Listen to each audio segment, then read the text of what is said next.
वाला जी दोस्तों, आपका राजनीतिक टॉक के चैनल में आज फिर से स्वागत है। तो जैसा कि कल मैंने बात करी थी 2026 में कौन कौन से नए कानून बने थे, इसके बारे में 5 ऐसे नए कानून मैंने आपको बताया था जो जनवरी से मार्च में लागू हो रहे हैं और हो भी सकते हैं। तो ये बताई थी डिटेलिंग में। आज हम बात करते हैं कि कानून कैसे बनता है। तो चलिए स्टार्ट करते हैं। जब भी आप सुनते हो कभी भी कि नया कानून लागू हो गया, नया कानून, भैया ये नया लॉ लागू हो गया, ये नया कानून लागू हो गया, तो सबसे पहले सवाल आपके मन में क्या आता है? आखिर ये बना कैसे, कैसे इसका स्ट्रक्चर है? कानून पास होता है ये पता है, पर आपको पता होना चाहिए कानून बनता कैसे है, कैसे बनाएंगे कानून। तो आज हम इसी बारे में पूरा सिस्टम समझेंगे और एग्जाम्पल के साथ समझेंगे। तो चलिए सबसे पहले कानून की मेन करेक्ट करते हैं बिल के बारे में।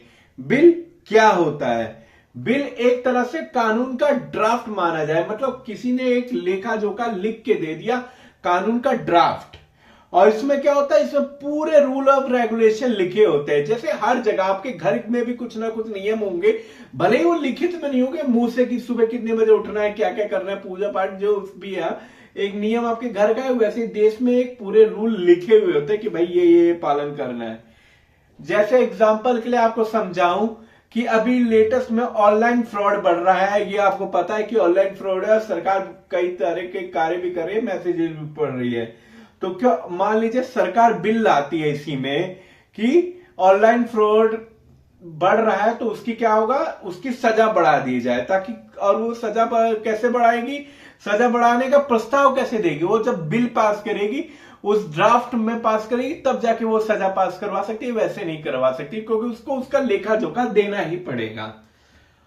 अब ये बात होती है बिल लाता कौन है। तो बिल सबसे पहले गवर्नमेंट बिल जो मोस्ट कॉमन है, या जो गवर्नमेंट बिल मोस्ट कॉमन हमारे जितने भी सरकारी बिल होते हैं, और दूसरा क्या है, प्राइवेट मेंबर बिल, ये होते हैं। और ज्यादातर क्या होता है, ये लॉस प्राइवेट मेंबर बिल तो जो निजी कंपनियां जो लगाती है, पर ज्यादातर लॉस क्या होता है, वो गवर्नमेंट ही लाती है, क्योंकि सरकार जो नियम लाती है सबको उसको मानना पड़ता है। और फिर उसके बाद क्या होता है, मान लो कि सरकार या उनकी कार्यपरिषद कोई लॉ लाई या सुप्रीम कोर्ट ने कुछ बदलाव करने के लिए कह दिया, तो फिर क्या होता है, उसके बाद पार्लियामेंट का एक प्रोसेस होता है। मान लो कोई कानून हमें समय के साथ उसकी जरूरत है, सरकार ने देखा या न्यायालय ने ही देखा, उनकी कार्यपालिका ने देखा कि भैया ये बनाना है, या न्यायपालिका ने देखा कि संसद को इसमें सुधार करना चाहती है, तो फिर ये जाता है संसद के पास, इसकी पूरी पार्लियामेंट का प्रोसेस होने के लिए। सबसे पहले क्या होता है, सबसे पहले वो बिल जाता है दोस्तों लोकसभा में, चाहे धन विधेयक हो, चाहे कोई भी नियम बदलना हो, सबसे पहले जाएगा लोकसभा में। लोकसभा में वो बिल जाएगा, वो पेश होगा, उसमें क्या होगा, विचार विमर्श करेंगे, फिर राज्यसभा में जाएगा। राज्यसभा में भी सेम ऐसा पर्पस होता है। उसमें क्या होता है, एमपीस डिबेट करते हैं, जो इसके सपोर्ट में होता है वो इसके फायदे में बताता है, और विपक्ष का जो भी विपक्ष का नेता होता है वो इसका विरोध करता है, और दोनों इसमें डिबेट चलते हैं, जो कि एक हिस्सा है, कानून का हिस्सा है। क्योंकि फायदे नुकसान अगर तोड़ मरोड़ के कर दिया, डायरेक्ट ऐसे पास हो जाए, तो वो भी सही नहीं है। फिर लास्ट में क्या होता है, लास्ट में फिर इन्हीं कानूनों की वोटिंग की जाती है। मतलब लास्ट में डिबेट हो गई, पक्ष भी रख दिया, विपक्ष ने भी तर्क रख दिया, पक्ष ने भी, फिर लास्ट में वोटिंग की जाती है। और एग्जाम्पल के तौर पे अगर मैं समझाऊं वोटिंग किस पर्पज से के, मतलब कैसे माना जाता है कि भाई ये पास हो गया, तो एग्जाम्पल मान लीजिए आप 100 ही एमपी है, तो अगर 100 में से 60 एमपी सपोर्ट कर दे, मीन्स 60 एमपी कर दिए, तो आपकी ने 60% लोगों ने इस कानून का समर्थन करा है, तो क्या होगा, जाहिर सी बात है बिल पास। और वही 60% लोग उसका विरोध करते, तो बिल निरस्त अटक जाएगा, फिर उसको और सुधार करके अगली बार सरकार उसको पेश करेगी। और इसका प्रॉब्लम सिचुएशन किस टाइप में आती है, तो अगर मान लीजिए कि लोकसभा में भी वो बिल पास हो गया, सिर्फ मैंने बताया सिर्फ धन विधेयक को छोड़ के और सब विधेयक पास करने में परेशानी आ सकती है सरकार। मान लो अगर दोनों सदन ही नहीं एग्री करे, तो क्या होता है, बिल अटक सकता है। सिंपल सी बात है, बिल अटक जाएगा भैया, बिल पास ही नहीं होगा समझो। फिर क्या होगा, जो ज्वाइंट सिटिंग है, ज्वाइंट सिटिंग फिर क्या होगा, फिर होगा ज्वाइंट में एक साथ बैठ के सिटिंग इसकी हो सकती है, कि भैया उसको फिर उनको मनाने की कोशिश किया जाए।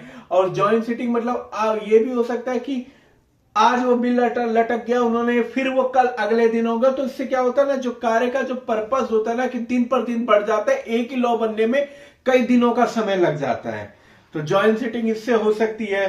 और जब ये मान लो इन सारी प्रॉब्लमों से पास होके वो कब जाता है कि भाई लोकसभा ने भी पास कर दिया, राज्यसभा में, तो फाइनल कॉल किसका होता है, ये बिल जाता है प्रेसिडेंट के पास। प्रेसिडेंट के पास जाता है तो प्रेसिडेंट इसको अप्रूव करके वापस भेजे जाते हैं। और प्रेसिडेंट मतलब अगर लोकसभा और राज्यसभा में पास हो जाए तो प्रेसिडेंट को ऑटोमेटिक सिग्नेचर करना होता है, बस वो कुछ समय के लिए अपने पास रख सकता है, जिसे एक मुट्ठी प्रतीक्षा कहते हैं। तो जब वो साइन हो जाता है प्रेसिडेंट, तो क्या होता है, एक तरह से लॉ पास हो जाएगा और वो लॉ बन जाएगा और भारत के आम लोगों को वो मानना ही मानना होगा। अब इसका रियल लाइफ इंपैक्ट क्या होगा हमारी लाइफ पे, रियल लाइफ कानून का असर। कोई भी कानून आप मान लीजिए दोस्तों, कोई सा भी कानून, चाहे आपके चालान से लेके कई तरह के कानून है, चालान, रेड लाइट पे चलना, आपके चलना, आपकी मेट्रो में जाना, आपकी डेली मतलब रोज के आपके खाने पीने पे, आपके पहनने ओढ़ने पे, कोई भी कानून आपका सीधा सीधा असर आपकी लाइफ पे पड़ता है उसका। अगर एग्जांपल के लिए समझाऊं, पहले एक टाइम पे चालान हेलमेट का सिर्फ 100 रुपए का था, पर नए ट्रैफिक रूल के तौर पे उसका चालान 1000 रुपए कर दिया, क्योंकि हेलमेट नहीं है तो सीधा सीधा फाइन लगेगा ही लगेगा। और ऑनलाइन फ्रॉड पे तो अभी इन्होंने सजा भी, ऑनलाइन फ्रॉड किया सजा बढ़ जाएगी भैया। तो ये दोनों कानून तो इसके एग्जाम्पल है भैया। ट्रैफिक वाला तो सबसे मेजर एग्जाम्पल है, चालान बढ़ा दिए भैया, अपना नई लाइसेंस बनवाओगे 5000 भरोगे, प्रदूषण नहीं रहेगा 10,000 भरोगे, तो ऑनलाइन फ्रॉड हो गया, तो भैया आपके साथ वो पकड़ा गया था भैया, तो उसकी सजा गई, वो तो लंबा जाएगा। तो सीधे सीधे कानून का असर आपकी लाइफ पे पड़ता है। अगर इसका पूर्ण रूप से कंक्लूजन आप निष्कर्ष ही निकालोगे ना, तो अब जब भी आप कोई भी नया कानून सुनिए ना, तो समझ जाओ ये एक लंबी प्रोसेस से आया है, वो पेस प्रोसेस से आया है, क्योंकि वो बेसिकली एक व्यक्ति या एक कार्यपालिका या न्यायपालिका ने उसको पेश किया, उसको सुधारात्मक। न्यायपालिका पेश नहीं करती, न्यायपालिका मानती है, कार्यपालिका ने उसको पेश करा, फिर वो सदन में पेश हुआ, लोकसभा और राज्यसभा में बहस हुई, वोटिंग हुई, फिर साइन हुआ, तब जाके वो कानून बनता है। कानून बनने का इतना लंबा प्रोसेस होता है, जो आपको लगता है कि सरकार यूं ही पीएम बैठे ऐसे ऐसे सोचे और उन्होंने कानून ऐसे चुटकी बजा दिया, कानून बन गया, ऐसे कानून नहीं बनता है। और आप ऐसी जानकारी आपको लेनी है, तो अगर फुल नॉलेज चाहिए तो भैया मेरे चैनल को सपोर्ट करो, लाइक करो, सब्सक्राइब करो, शेयर करो, जब ही तो होगा।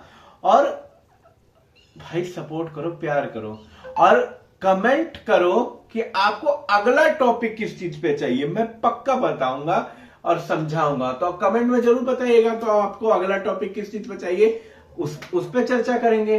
और चैनल अच्छा लगे तो सपोर्ट करना। जय बालाजी।